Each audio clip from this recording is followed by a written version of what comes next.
Well, I got started with when I was coaching rec. I started with rec.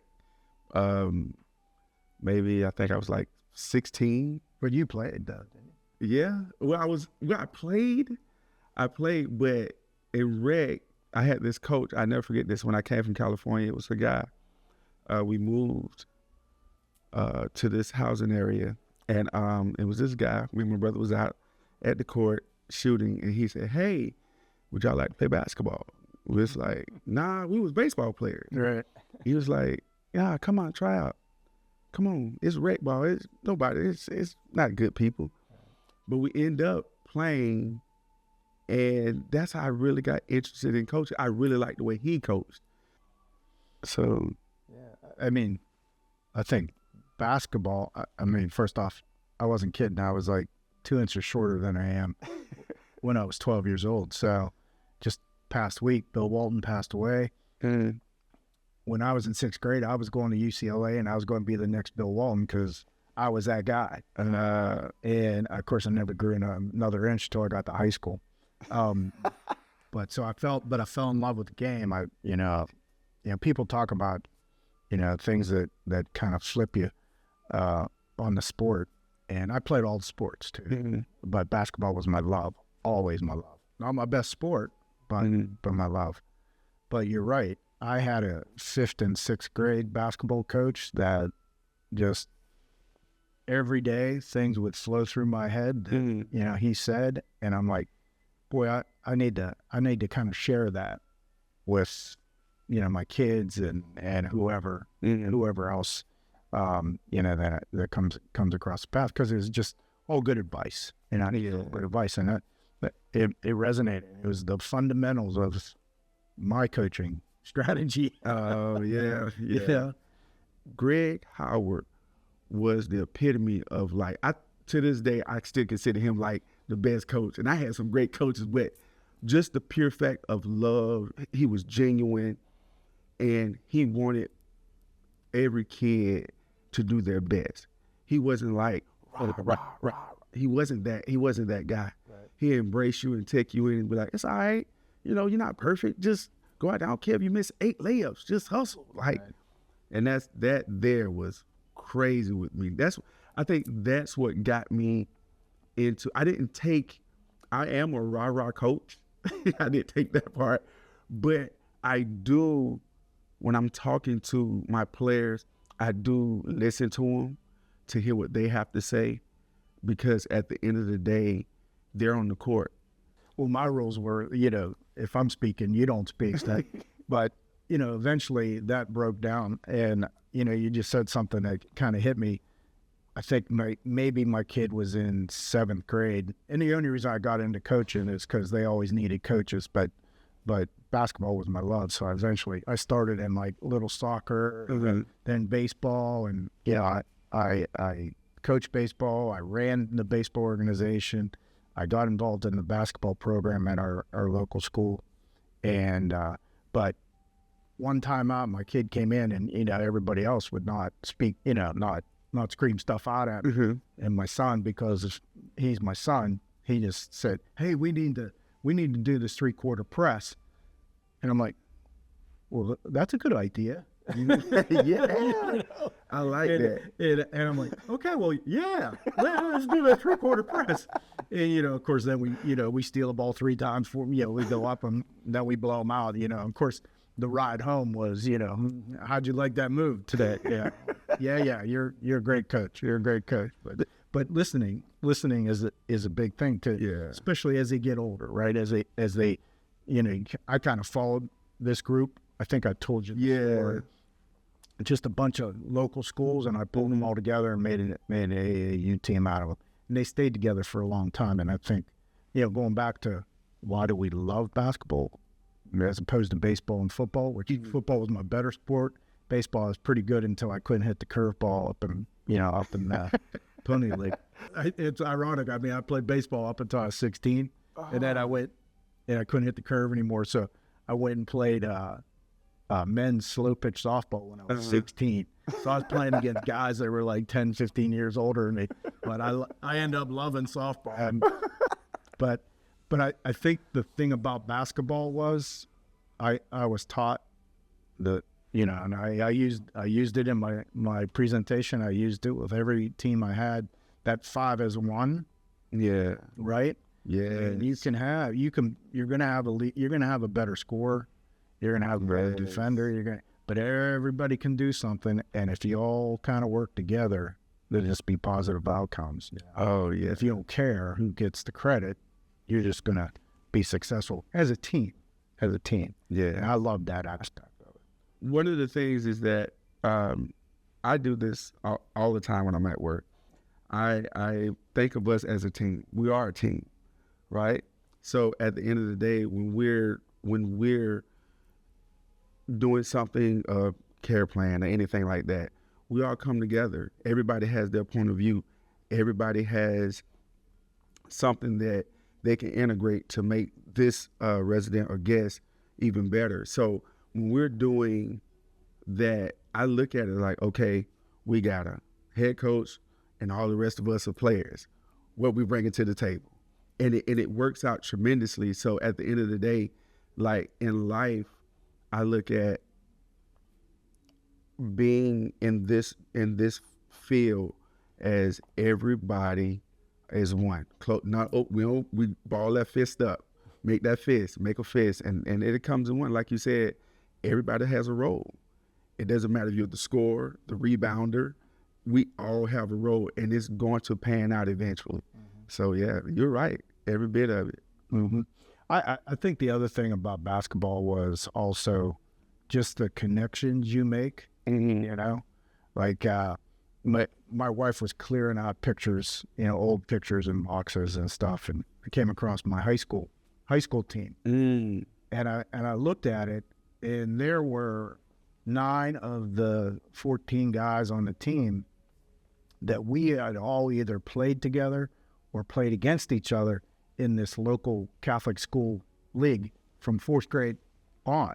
And you know, so we were either competitors, but we knew each other and we were kind of friends. You know, not that we hung out all the time because our schools were in different spots, but once we got to high school, we were all on the same team, right? Cool. And so I always thought, you know, the 5 is one thing, and just the friendships that you developed. And you know, basketball has really is the principles I use in basketball. They're the same principles I use in my profession. And you got to hustle. Yes. You got to work hard, right? Yes. But you got to have those connections. Yeah. And that's exactly what I did. And you know, I'm coming from, you know, I worked in a large organization with 57 companies and 2,000 employees. In fact, I left my previous job, I had 300 people reporting to me. Wow. So you better know how to, one, work as a team, because you got to pull everybody together. And I think the other piece is you got to recognize the talents of each of those individuals, right? Yes. Because they're not all going to be the same, and they might be in this role, but boy, they'd be better in this role. Yes. And so then it becomes either checkers or chess. Yeah, exactly. You try to move it around and figure out, and quite frankly, when you're dealing with younger kids, it's different every day. In fact, it might be different every quarter, right? You're right. You might have You're to move right. people around. But those elements of just, you know, connecting. I mean, why did I come to a one site CCRC? I missed the interactions with both the other team members and also the residents. I missed that interaction, and I love it. I love being back here. And yeah, I'm on the tail end of my career, but you know, I'm loving it. That you're right, and that's one of the things I did, because being in a facility, coming from a special needs facility, and then coming to this atmosphere was big for me, because I did do interaction there, but not a lot. I was more in office. Now I'm getting out, I'm meeting people, I'm getting to know my surroundings, I'm getting to know other people, I'm getting to know the individuals that's in this area. and where I was, it wasn't a team atmosphere.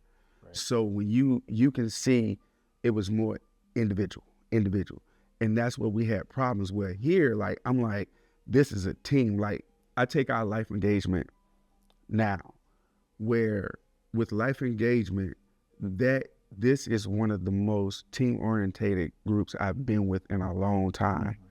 We communicate well. Everybody knows each other's weaknesses and strengths, and we feed off that. So when we're in any type of event or we're hosting something, everybody knows each other's strengths. So we piggyback off each other, and that's the greatest thing that I always tell my supervisor, like, when you put this team together, you did a great job recruiting because you knew exactly what the strengths are for each individual. Everybody holds their own, and then if somebody misses on this one, that other person is right there. Everybody has their position, and we play it very well. We feed off each other. So it's like no holes. See, like to me, it's no holes. It's no holes. I love it. It's no holes. But you're talking about just life engagement, but think about it. Again, I was in a hospital situation prior to this, and during COVID, Mm-hmm. you would think hospitals and COVID, and it'd be all about outcomes, and hospitals are not like that. It was definitely more financially driven. Right? Oh. So, my wife says to me, "You're unhappy.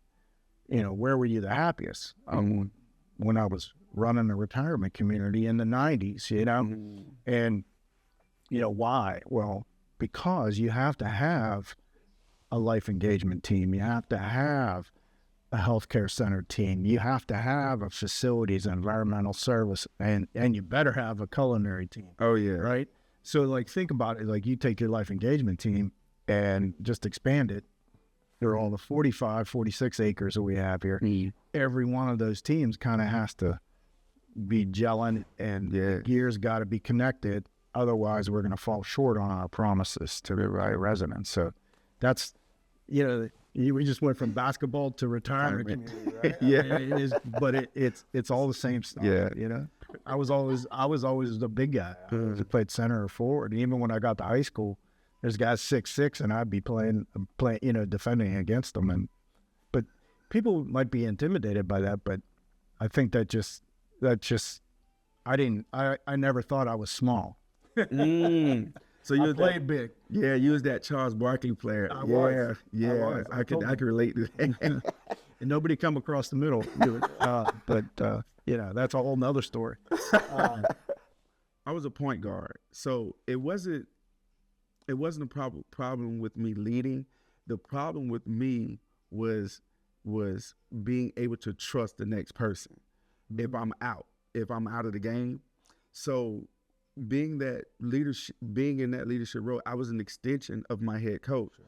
So if the other player didn't study the game like I did, or wasn't as enthusiastic on the court as I was, I had a problem with that.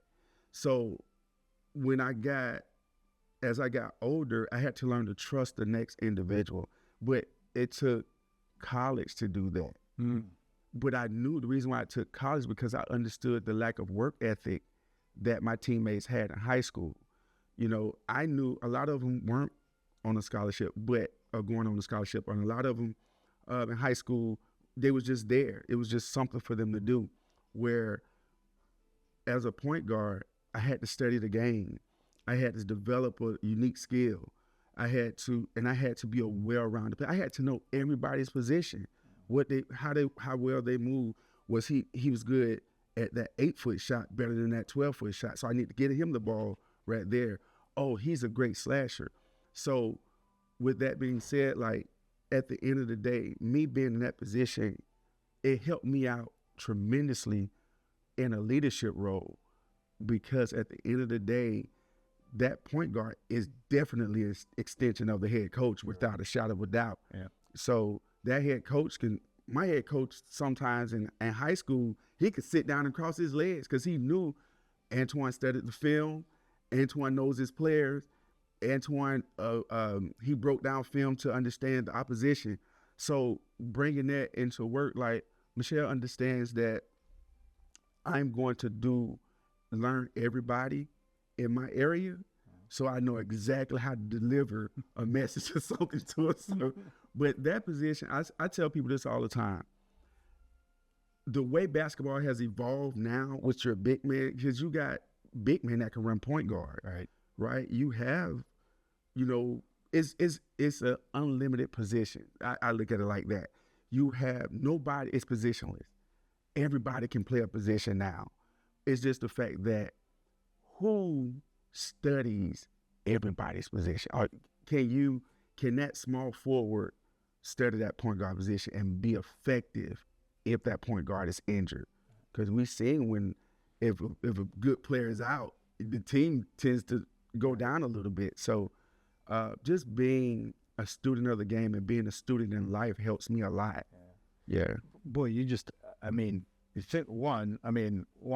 my perspective is point guards always make the best coaches, right? But look, tonight, NBA Finals, point guards, right? Yeah. So, but man, you're right. Like, because if I had a 7-footer and he was shooting 3-pointers from half court line, he'd be out of the game, right? But think about the evolution of the game. Even 20 years ago, there was no big guys shooting out there. Now, there were some big guys that shot out there, but they were small forwards probably. But yeah, now they can play anywhere. So you're right. There isn't that kind of defined role all the time. It comes together. Yeah. But a 7-footer as a point center. And it wasn't a thing. As a back guard, then. Guard center. When you get to that level, of course, that eventually everybody copies. It's copied in college and then eventually high school, which probably already happening now. Oh yeah. Yeah, but you would know that better than I would.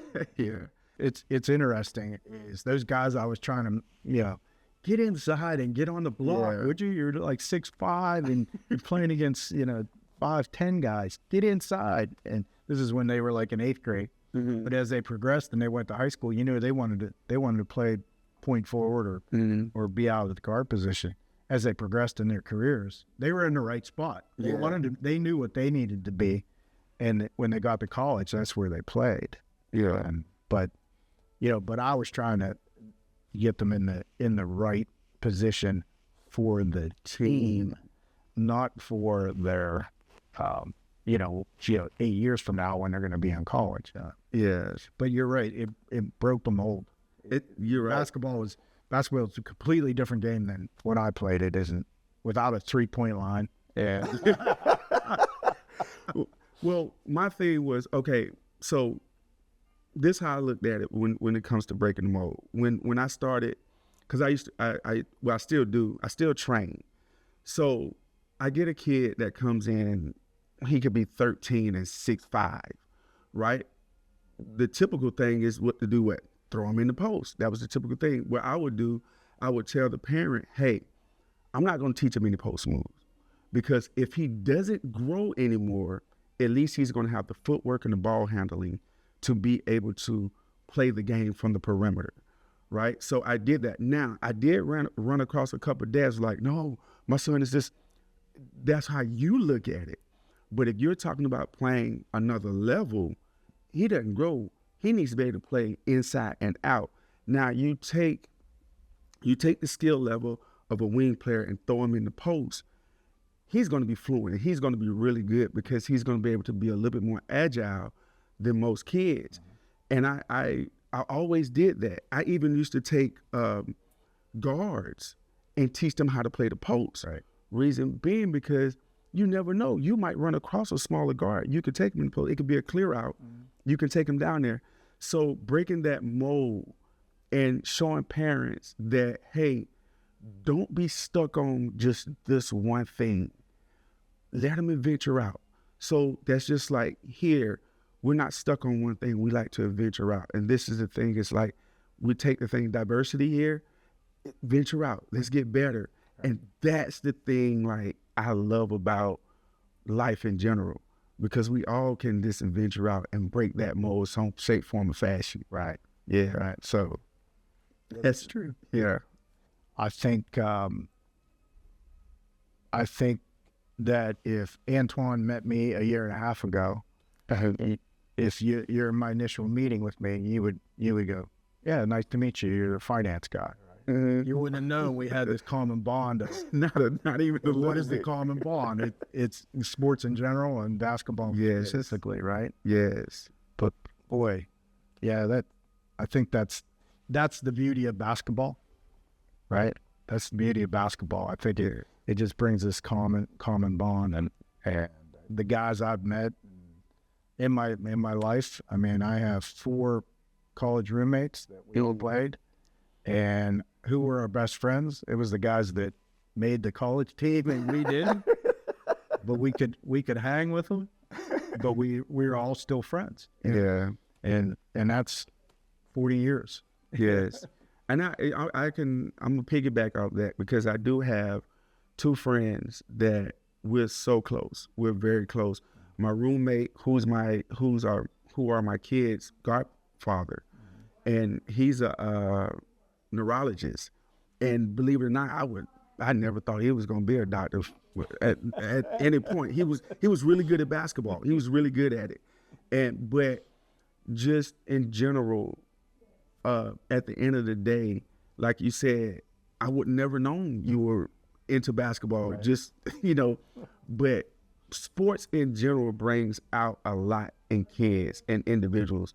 It's competitive. It teaches to communicate. It teaches you a lot. So I encourage like kids to play some type of sport. Like, I don't care what is golf, because it could change your life. You will meet a lot of people. So just life-changing experience in playing sports. Yep. That's right. Yeah.